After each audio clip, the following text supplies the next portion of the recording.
Family estrangement happens more often than many people think, yet it's rarely talked about.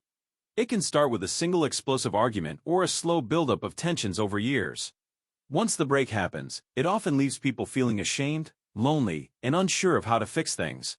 The emotional impact can be devastating, affecting not only the people directly involved but also the wider family network for years, even decades.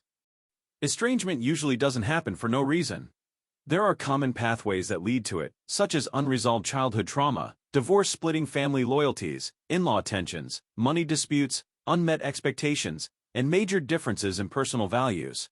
These tensions can simmer quietly until a volcanic event, like a nasty fight or insult, pushes the relationship past breaking point. The effects are deep and long-lasting.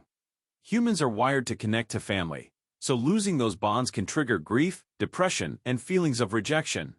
Unlike death, estrangement doesn't offer closure. There's always uncertainty about whether reconciliation is possible, and that can keep old wounds open for years. Entire family structures can fracture, pulling siblings, cousins, and even grandchildren into the ripple effect. But the good news is that estrangement doesn't have to be permanent. Many people do find ways back to each other. Often, the motivation is personal, a desire for peace of mind, a wish to avoid future regrets, or the chance to reconnect with a wider support network. Life is long, and relationships can change over time. Rebuilding those bonds can bring back emotional closeness, practical support, and a sense of belonging. To begin reconciliation, one of the first steps is letting go of the story you've been telling yourself about what happened. Replaying old fights in your head keeps you locked in one perspective and makes it harder to see the other person's view.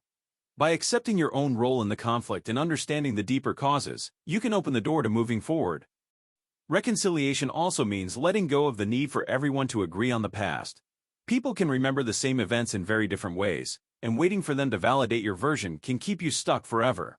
Instead, focus on building a new shared present, something that brings you together now, whether it's a hobby, a tradition, or simply enjoying each other's company. Sometimes, apologies and deeper healing come later, after the relationship has been restored. Adjusting expectations is another key part of the process. Family members may never be exactly who you want them to be. Accepting them as they are, while still protecting yourself from truly harmful behavior, can prevent further disappointment. Many conflicts come not from abuse but from clashing values or unspoken assumptions about how families should act. Lowering unrealistic expectations can make room for connection. Boundaries are essential. Without them, old patterns can quickly resurface.